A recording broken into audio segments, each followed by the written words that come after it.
ଶାଶୁଙ୍କ ସେବା ବୋହୂ ବଦଳରେ କରିବା ବଦଳରେ ବୋହୂଙ୍କ ସେବା ବର୍ତ୍ତମାନ ଶାଶୁ କରୁଛନ୍ତି। ତ ଚାଲନ୍ତୁ ପଚାରି ବୁଝିବା କଣ ହେଇଛି ରୂପାଙ୍କର। ବୋଉ ବର୍ତ୍ତମାନ ଆଣିଲେଣି ବିସ୍କୁଟ ଉଖଡା, ରୂପା ଖାଇବେ। ତ ପ୍ରକୃତରେ ମ୍ୟାଡାମଙ୍କର କଣ ହେଇଛି? କଣ ହେଇଛି ମ୍ୟାଡାମ? କଣ ହେଇଛି ମ୍ୟାଡାମ ଆପଣଙ୍କର? ଥଣ୍ଡା ହେଇଛି। ଥଣ୍ଡା ହେଲେ କଣ ତମକୁ ଶାଶୁ ସେବା କରିବେ ନା ତମର? କଣ ହେଇଛି?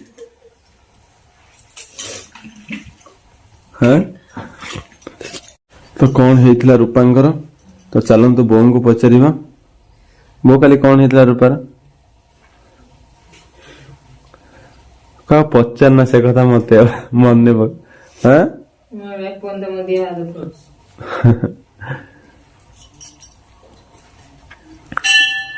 ସାଙ୍ଗେ ସାଙ୍ଗେ ମୋ ମୁଣ୍ଡରେ କଣ ପଚାର ମାମୁନି ତତେ ଯାହା ଠାକୁରାଣୀ ମତେ ପାଦୁକା ଆଣିବି ଆଣିକି ଦେଇକି ତା ଛାତି ଛାତିରେ ମାରିଦେନି। ଏଠୁ ଏ ଘର ଠାକୁର କତିରେ ଆଣିଦେଲା ପାଦୁକା, ପୁଣି ସେଠୁ ମନ୍ଦିର କତିରେ ଆଣିଦେଲା।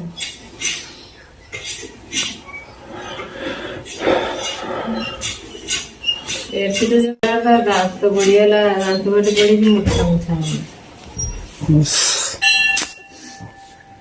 ପ୍ରକୃତରେ କାଲି ରୂପାଙ୍କର ଏତେ ଗ୍ୟାସ୍ ହେଇଯାଇଥିଲା ଯେ ମାନେ ପୁରା ସିଭିୟର। ତାକୁ ଏଠି ମେଡିକାଲ ପାରିଲେନି ଯେ ତାକୁ ପୁଣି ଭଦ୍ରକ ନିଆଗଲା। ଭଦ୍ରକରେ ସେ ଭଲ ହେଇକି ଆସିଲେ।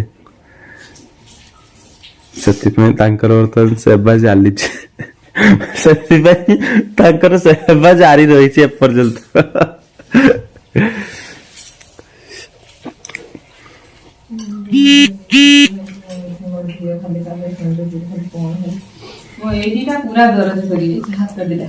ଚାପିକି ପୁରା ଧୋଇଲା ତତେ ନା କଣ? ସେ ଧରିଥାଏ ଚାପିକି। କାଇଁ ସେ ମୁଠେଇ ଦଉଥାଏ ନା କଣ? ଜାବ ପକେଇ ଦଉଛି ଏମିତି, ଯେତେବେଳେ ନିଶ୍ୱାସ ଟା ତଳକୁ ନ ଆସିଛି ପୁରା ଜାବ ପକେଇ ଦଉଛି ପୁରା ହାତ ଏମିତି। ଅଟୋରେ ଗଲା ବେଳକୁ ଏଇ ହାତଟା ଦେଇକି ନା ଏମିତି କରିକି, ଆଉ ଭଦ୍ରକ ଗଞ୍ଜା ଏ ହାତଟା ପୁରା ତ ଇଏ ହେଇଗଲା ଆଉ ଧାକୁ ଧାକୁର ଇଏ ହେଇକି ସେ ହେଲା ବସ୍ତୁରେ ହଉଛି ନା। ସିରିୟସ୍ ପେସେଣ୍ଟ ଯେ ଅଟୋରେ ଯିବା ପର୍ଯ୍ୟନ୍ତ ହେଲା ବୋଉ। ଏତେ ତ ଫ୍ରେଣ୍ଡସ୍, ଫାଇନାଲି କାଲି ରୂପାଙ୍କର ଏଭଳି କିଛି ଘଟିଥିଲା ଯାହାକି ପୁରା ସିରିୟସ୍। ମାନେ ଏମିତି ଘରେ ପୁରା କାନ୍ଦ ବୋବାଳ ପଡିଗଲା। ଘରେ ସମସ୍ତେ କାନ୍ଦୁଥାନ୍ତି। ମୁଁ ବି ନଥିଲି ଘରେ, ଟିକେ ଭଦ୍ରକ ଯାଇଥିଲି କାମରେ। ମୋର ବି ଗାଡି ସର୍ଭିସିଂ ଥିଲା, ତ ଗାଡି ଖୋଲା ସରିଛି ଅଲରେଡି। ଆଉ ମତେ ଫୋନ କଲା ଯେ ଏମିତି ରୂପାଙ୍କର ଗ୍ୟାସ୍ ପୁରା ଏତେ ହେଇଯାଇଥିଲା ଯେ ମାନେ ସେ ନିଶ୍ୱାସ ବି ନେଇ ପାରୁନଥିଲେ। ପୁରା ଏଇରକମ ହଉଥିଲେ ପୁରା। ଆଉ ଟୋଟାଲ ମାନେ ସେନ୍ସ ବି ବାର ବାର ପଳଉଥାଏ। ତାଙ୍କୁ ନେଇଗଲେ ଆମ ପାଖ ଯୋଉ ମେଡିକାଲ ଅଛି, ତ ସେଠିକି ନେଇଗଲେ। ତ ସେଠି ଡକ୍ଟର ଟ୍ରିଟମେଣ୍ଟ କଲା ପରେ ବି କହିଲେ ଭଦ୍ରକ ନେଇଯା। ଯେତେବେଳେ ଭଦ୍ରକ ନବା କଥା କହିଲେ, ପୁରା ମାନେ ଆହୁରି ସିରିୟସ ହେଇଗଲେ। ସେତେବେଳକୁ ମୁଁ ଗାଡି ନେଇକି ଆସିକି ପହଞ୍ଚିଗଲି ତାଙ୍କ ପାଖରେ ମେଡିକାଲରେ। ଆଉ ମତେ ବୋଧେ ଭଦ୍ରକ 10 ମିନିଟ୍ ଲାଗିନାହିଁ, ମୁଁ ଯାଇ ପହଞ୍ଚିଲି। ଯାହା ସେଠି ଗଲା ପରେ ଡକ୍ଟର ତାଙ୍କୁ ଟ୍ରିଟମେଣ୍ଟ କଲା ପରେ ଟିକେ ଭଲ ହେବେ। ତାପରେ ଆମେ ରାତିରେ ଆସିଲୁ। ଆଉ ଆସିକି ଏଭଳି ସିଚୁଏସନ, ଦେହ ଭଲ ନାହିଁ। ଆଉ ତ ଫାଇନାଲି ବର୍ତ୍ତମାନ ଟିକେ ଯାହା ଦେହ ଭଲ ଅଛି। ଆଉ ତାଙ୍କୁ ବି ନେଇକି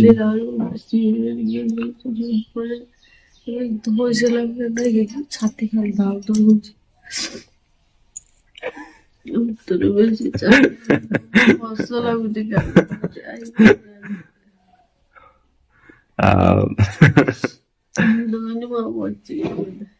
ନା ମୁଁ କହିଲି ମୋ ହାର୍ଟ ଫାର୍ଟ କିଛି ହେଲା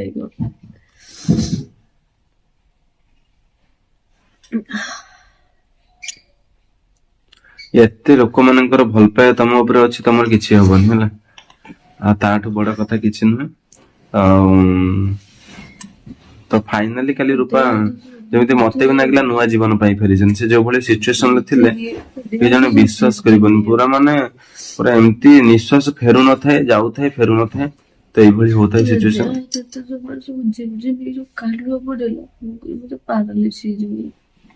ବଡି ଅଲରେଡି କାମ କରୁନଥିଲା, ଟୋଟାଲ ବଡି ଫଙ୍କସନ ହିଁ ବନ୍ଦ ହେଇଯାଇଥିଲା। ଠିଆ ବି ହେଇପାରୁନଥିଲି। ଏବେ କେମିତି ଲାଗୁଛି?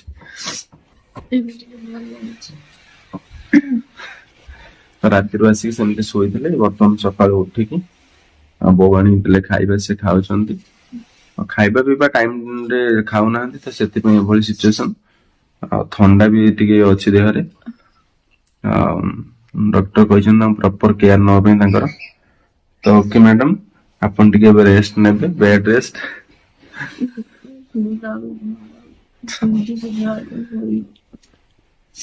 ଓକେ ଫ୍ରେଣ୍ଡସ୍, ଫାଇନାଲି ମାନେ ଆପଣ ମାନଙ୍କ ଭଲ ପାଇବା ପାଇଁ କାଲି ମାନେ ରୂପା ପୁଣି ଫେରିଲେ। ଆପଣ ବିଶ୍ୱାସ କରିପାରୁନି, ଏଭଳି ସିଚୁଏସନ। ମୁଁ ବି ଗାଡି ଚଲାଉଥାଏ, କାନ୍ଦି କାନ୍ଦି ଯାଉଥାଏ। ବୋଉ ମାମୁନି ପାଙ୍କୁ ଧରିକି ବସିଥାନ୍ତି କାର ଭିତରେ, ସେମାନେ ବି କାନ୍ଦୁଥାନ୍ତି। ମାନେ ଏଭଳି ସିଚୁଏସନରେ କାଲି ଥିଲୁ ଆମେ। ଆଉ କିନ୍ତୁ ଠାକୁରଙ୍କର ଆଶୀର୍ବାଦ, ଆପଣ ମାନଙ୍କ ଭଲ ପାଇବା,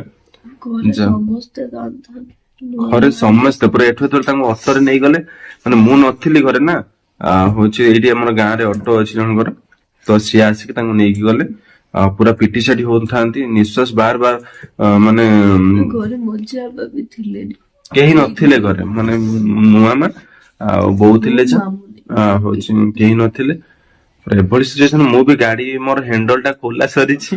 ଆଉ ମୁଁ କହିଲି ଭାଇ ହ୍ୟାଣ୍ଡଲ ଟା ଫିଟିଙ୍ଗ କରିଦିଏ, ମୁଁ କେମିତି ପଳେଇବି। ତାପରେ ଆସିକି ଏଇ ସିଚୁଏସନ।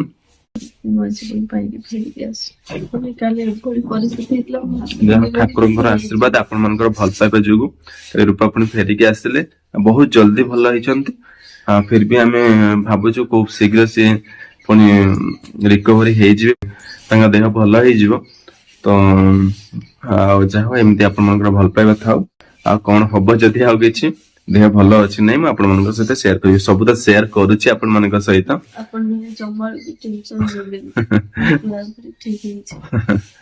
ତ ଓକେ ଫ୍ରେଣ୍ଡସ୍, ତ ଓକେ, ଏବେ ଟିକେ ମୁଁ ମାର୍କେଟ ଯାଉଛି, କଣ ଟିକେ ନେଇକି ଆସିବି ତାଙ୍କ ପାଇଁ, ଆଉ ମେଡିସିନ ଆଣିବାର ଥିଲା। ତ ମୁଁ ଆସିଲେ ଆପଣମାନଙ୍କ ସହିତ ସେୟାର କରିବି। Okay. No, no, no, no.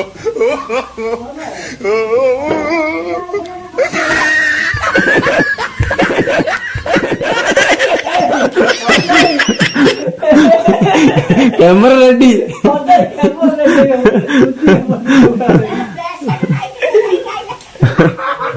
Italy भाई जो देखते आई बोली अरे गुड़ ना कौन चीनी खाई देह खराब हो जाए, गुड़ नहीं गई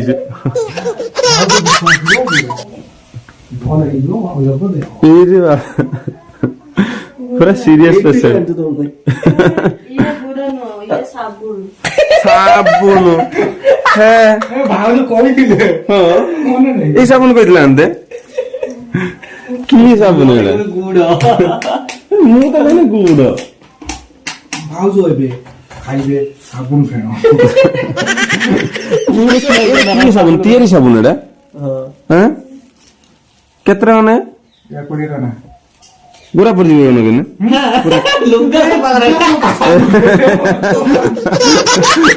ହଁ ଲୁଗା ସକା ସାବୁନ ପିଠା ଆଣି ଖାଇଦେଇଥାନ୍ତା। ପରିସ୍ଥିତି ଭଲ ନାହିଁ, ମିଠା ପିଠା ନେଇକି ନ ଆସିକି ସାବୁନ ନେଇକି ଆଇଛନ୍ତି। ଭାଉଜର ଦେହ ଭଲ ନାହିଁ, ଫଳ ନେଇକି ଆସିବା କଥା, ସାବୁନ ସାବୁନ ଫେଣ କରିକି ପେଇଦେନି ଗ୍ୟାସ କଟିଯିବ ନା କଣ? ସେଇଥିପାଇଁ କିଛି ଆଣିଲନି, ଆଉ କିଛି ନେଇକି ଆସିଥାନ୍ତା। ବିଷ ଖାଇଛି ନା ସାବୁନ ଫେଣ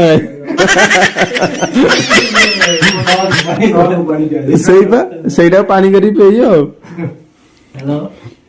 କାଲି ଜଣ ତାକୁ ଟେକଟିକା ନେଇକି ଯିଏ ଦେଖିବ ବିଷ ଫିଷ ଖାଇଦେଇଛି କଣ, ପୁରା ମାନେ 4 ଜଣ ନାକେ ଧୋଇଲେ ତାକୁ।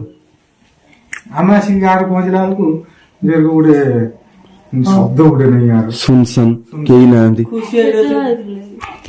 ତ ଫାଇନାଲି କାଲି ଯେତେବେଳେ ଆମେ ରୂପାଙ୍କୁ ମେଡିକାଲ ନେଇକି ପଳେଇଲୁ, ତାପରେ ସଞ୍ଜୟ ଭାଇ ଅନିଲ ଆସିଥିଲେ, ସୁନସାନ ଦେଖି ମେଡିକାଲ କୁ ବାହାରିଥିଲେ। ସେତେବେଳେ ମୁଁ ମେଡିକାଲ ପୁଣି ରିଟର୍ନ ଆସିତେ ବାହାରିଲିଣି ରୂପାଙ୍କୁ ନେଇ। ତ ଯାହା ଭାଇ ମାନେ ରହିଛନ୍ତି ଆମର, ପୁରା ଟାଇମ ରେ ଆସି ପହଞ୍ଚି ଯାଉଛନ୍ତି କୋଉଠି ସୁବିଧା ଅସୁବିଧା ହେଲା ବେଳୁ। ଆଉ ବର୍ତ୍ତମାନ ପେସେଣ୍ଟ କୁ ଦେଖତେ ଆଇଛନ୍ତି କିନ୍ତୁ ସାବୁନ ନେଇକି। ଜାଣିପାରୁଛ କୋଉ ଭଳିଆ ଲୋକ। ଭାଉଜ ଫ୍ରିଜରେ ସବୁ ଷ୍ଟକ୍ ଅଛି, ଆମେ ଆଣିବୁ କଣ ଆହୁରି ଖାଇବୁ। ନାଇଁ ପ୍ରକୃତ ବନ୍ଧୁତ୍ୱ ସେତେବେଳେ ମାନେ ପ୍ରକୃତ ବନ୍ଧୁତ୍ୱ ସେତେବେଳେ ଜଣାଯାଏ ଅସୁବିଧା ବେଳେ ଯିଏ ଆସି ପହଞ୍ଚେ, କିଛି ଆଣିବା ଦରକାର ପଡେନି। ଆଉ ମାତ୍ର ସର୍ଟ ପଡିବି ଗୋରା ପଡିଯିବା ନା ନା ପେଟ ଟା ସର୍ଫ କରି ପିଇଦେଲେ ସଫା ହେଇଯିବ। କଣ ସତ ନା? କାଲିକି ଆଉ ଥରେ ଯିବେ ଡକ୍ଟର ଦେଖେଇତେ। ଏଇ ତମ ଭାଇ ମାନେ ଆଇଲେଣି କହିବେ ନେଇଯିବେ। ସାଇକେଲ ବସିକି ଏଇ ରଖାଛି ହେଇଯାଉ ଯିବେ ସେ ଗ୍ୟାସ କଟିଯିବ ଆଉ ସାଇକେଲ ନେଇକି ଆଇବ ସେଇଟାରେ ଶଳା ଆସୁଛି ଆସିଛି ନା ଶଳା ଶାଶୁ ମା ସବୁ ମୋ ସାର୍ଟ ଛିଡେଇ ଦଉଛି ଖାଲି ଟାଣି ନିଅ ମୋ ପଛରେ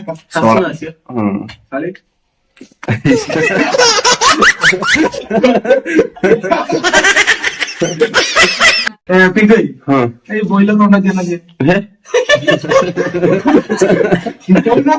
ଲିଆର ଅଣ୍ଡା ଦିଏ ବଇଲର ସବୁ ଦିଏ ନା ଭାଉଜ ପଚାରୁନି ବଇଲର ଅଣ୍ଡା ଦିଅ ନା ଦିଏ ଆଉ ସଞ୍ଜୟ ଭାଇ ଅନିଲ ଆସି ପହଞ୍ଚିଗଲେ। ବର୍ତ୍ତମାନ ତାଙ୍କ ପାଇଁ କିଛି ନା କିଛି ବ୍ୟବସ୍ଥା କରିବାକୁ ପଡିବ। ଯାଉଛି ବାଡରୁ ଶାଗ କେରେ କାଟିକି ଆଣେ। ଆମେ କିଛି ବ୍ୟବସ୍ଥା କରିବା ଦରକାର ନାହିଁ କାହିଁକିନା ଭାଉଜ ରେଷ୍ଟ ନେବେ ଆମେ ଆଜି ରୋଷେଇ କରି ଭାଉଜ ଖାଇବାକୁ ମନ କରନି ଯେହେତୁ ଆଣିଛନ୍ତି ତମ ପାଇଁ ଖାଇଦିଅ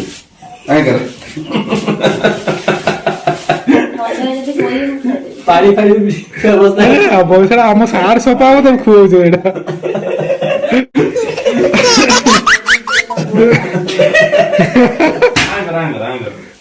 ଶୁଣବନି କେମିତି ଲାଗେ ଖଣ୍ଡେ ଖାଇଦିଅ ଆକ୍ଚୁଆଲି ମାନେ ଘରେ ହିଁ ବନଉଛନ୍ତି ଘରେ ଜଣ ଘରୁ ଆଣିଲ ୱେଷ୍ଟ ବେଙ୍ଗଲ ଆମ ଛୁଆଟି କାଳୁ ସେ ସାବୁନ ଛଡା ଆଉ କିଛି ରହେ ସର୍ଫ ବି କିଛି ୟୁଜ କରନ୍ତି ଭଲ ସଫା ହୁଏ ପୁରା ଆମର ସବୁ ସଫା ହୁଏ ବା ଏଗୁଡା କଣ୍ଟା ଫଣ୍ଟା ସବୁ ତ ଆପଣ ଦେଖନ୍ତୁ ଇଏ ଯଦି ଆପଣ ମାନେ ଚାହୁଁଛନ୍ତି ନବା ପାଇଁ ତାହେଲେ ଆମକୁ ସଞ୍ଜୟ ଭାଇଙ୍କ ସହିତ କଣ୍ଟାକ୍ଟ କରିବେ 20 ଟଙ୍କା ମିଳୁଛି ଯଦି ଇଏର ଚାହିଦା ଅଧିକା ବଢିଲା ସେ 30 ଟଙ୍କା ନାହିଁ କରିଦେବେ ଆପଣ ଜଲ୍ଦି ନିଅନ୍ତୁ 20 ଟଙ୍କାରେ ପ୍ରାଇସ୍ ସିପିଂ ଚାର୍ଜେସ୍ ଏଟା ଗୋଟେ ୱେବସାଇଟ ରେ ରହୁଛି ୱେବସାଇଟ ର ନାଁ ହେଲା ରୂପା ପିଣ୍ଟୁ ଖୁସି ମାମା ଇ କିଏ କିଏ ଦେଖିଲ କିଏ କହିଦେନି କିଏ କିଏ କନି କିଏ କହିଦେନି କିଏ କହିଦେନି କିଏ ଲ ଖୁସିମା କିଏ କନି ସଞ୍ଜୟ କାକା କିଏ ଜାଣିଛି ନାଜ କରୁଛି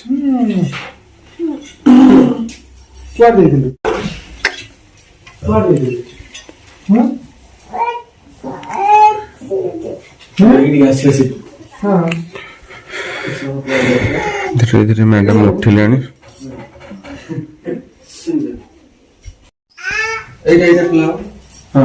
ସିଏ କଣ ଶିଖିନି ତୁ ଶିଖଉଛୁ ପିନ୍ଧିନି ଚଷମା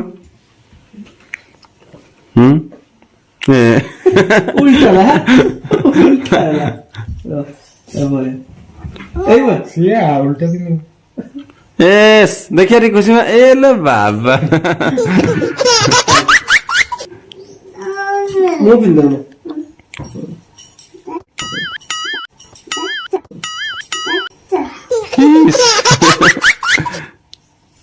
ନା ଯାହା ନେଇ ଅନିଲି କିନ୍ତୁ ତା ଚଷମା ଟିକେ ଛୋଟ ହଉଛି ତୁ ବଡ ସାଇଜ ଜାଣିବା କଥା ନା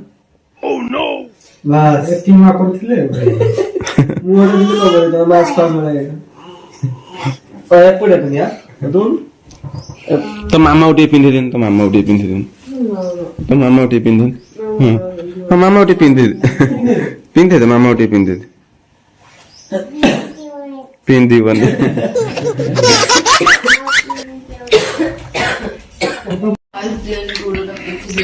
କାଲି ଭାଉଜକୁ ନେଇଥିଲେ ହସ୍ପିଟାଲ କେତେ କିଲୋ କମିଲେ କଣ କଲେ ସେଟା ଓଜନ କରିନ ସେତିକି ହିସାବରେ ଆମର ପ୍ରୋଟିନ ଫୋଟିନ ସବୁ ଆସିବ ଅନିଲ ଓଜନ କରୁଛି ତାର କେତେଟା ଅଣ୍ଡା ହବ ଓଜନ ହିସାବରେ ମୁଁ କହିବି ହଁ ଅଙ୍ଗନବାଡି ଅଣ୍ଡା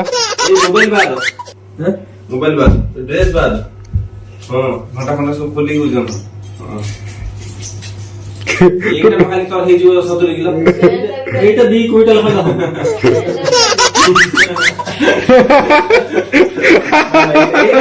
ଏତେ ତାକୁ ଇଏ କରନି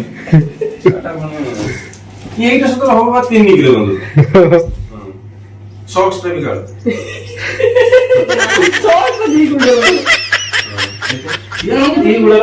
ଏଇ हे माँ हे माँ 77 किलो बुरा बात होता केते किलो हो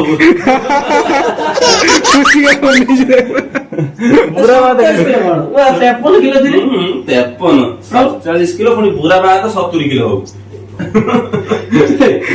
47 କିଲୋ ବୁଢା ବାଦ 70 କିଲୋ ହବ 47 किलो बुरा बात 70 किलो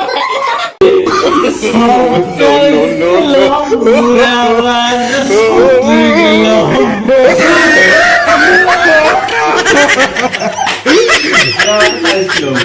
ମୁଁ ଗୋଟେ କୁଇଣ୍ଟାଲ ପହଞ୍ଚି କଣ ହଉ ଏ ଅନିଲି ମୁଁ ଗୋଟେ କୁଇଣ୍ଟାଲ ତମେ ସେ 70 ଖଣ୍ଡେ ହବ 70 ପଛକୁ ହଉ କୁହ ଏକ୍ଜାକ୍ଟଲି କୁହ ମୁଁ କେତେ କିଲୋ ହେବି କହୁନ ହଁ ତମେ କୁହ संजय भाई होची ମୁଁ କହିଦଉଛି ନା ନା संजय भाई ହେବେ होची सियर संजय भाई 95 ହେବେ है ना 90 किलो ଅଛି 70 ରୁ 80 90 ହେବ 70 ରୁ 80 ପୁରା 90 ବା ମୁଁ ଗ୍ୟାରେଣ୍ଟି କରି 70 ରୁ 80 80 ଯଦି କ୍ରସ କଲେ 80 କ୍ରସ ହେବ ଚ୍ୟାଲେଞ୍ଜ 80 କ୍ରସ କରିବ ହାଁ ପୁରା challenge। କଣ ଦବ 70 ରୁ 80 70 ରୁ 80 ରେ କଣ ଦବ ଯଦି 80 ରୁ ମାନେ କମ ହେଲା ହଁ ତାହେଲେ ମୁଁ 1000 ଟଙ୍କା ଦେବି ପାଟି ଗଲା ହଁ ଯଦି 80 ରୁ ଅଧିକ ହେଲା ସିଏ ପାଟି ଦବ ସିଏ ପାଟି ଦବ ସିଏ ପାଟି ଦବ ହେଲା ମୁଁ ଅଧିକା ବି ନା ସେ ଚ୍ୟାଲେଞ୍ଜ ସିଏ ନା ଯେହେତୁ ତମ ଉପରେ ଲାଗିଛି ହଁ ସେ ଆମେ ହାରିବୁ ନା ଡିସମିସ୍ ଅମ୍ପାୟାର କ୍ୟାମେରା ପାଖକୁ ଆଣନ୍ତୁ ଏଇ ଦେଖ 70 ଦେଖିଲ 70 ଦେଖିଲ 70 ଦେଖିଲ 70 ଏଇ ଦେଖ 70 ଦେଖ 70 ମା 88 କିଲୋ 500 ଆଉ କିଛି ଦିନ ପରେ ମୁଁ ଗୋଟେ କୁଇଣ୍ଟାଲ ହେବି अब किसी पर मुझे कोई नहीं ଆଉ କିଛି ଦିନ ପରେ ମୁଁ ଗୋଟେ କୁଇଣ୍ଟାଲ ହେବି ଏ ଲୋକଟା ଏତେ ହଉଛନ୍ତି ଦେଖିବା କେତେ ସିଏ 10 କିଲୋ 10 କିଲୋ 300 ବୁରା ବାଦ 10 କିଲୋ ତମେ ଦେଖିଆ ବେଶୀ ହେଲା ତମ ଦେଖିବା କୋନ କେତେ ହେଇଛି ତମେ ସେଇ 80 ତମେ 80 ରୁ କମ 65 ହେଇଥିବ 80 ରୁ କମ ଏ 80 ରୁ କମ ଏଇଟା କିନ୍ତୁ ଫାଇନାଲ ମୁଁ ଥିମି 77 500 ଭଳିଆ 80 ରୁ କମ 80 ରୁ କମ 77 500 80 ରୁ କମ ମୁଁ ଜାଣିଛି ହେଲା ହଁ ଟୁକ ଏଇ ଦେଖ 200 ମୁଁ କହିଥିଲି 80 କିଲୋ କମ ମୁଁ ହେଟା ତାଙ୍କ ପାଇଁ କହିନଥିଲି ତମ ପାଇଁ କହିଥିଲି ହେଟା ମୁଁ ତମ ପାଇଁ କହିଥିଲି ଯୋଉ ଚ୍ୟାଲେଞ୍ଜ ଲାଗିଥିଲା 70 ରୁ 80 ତମେ ହବ 1000 ଟଙ୍କା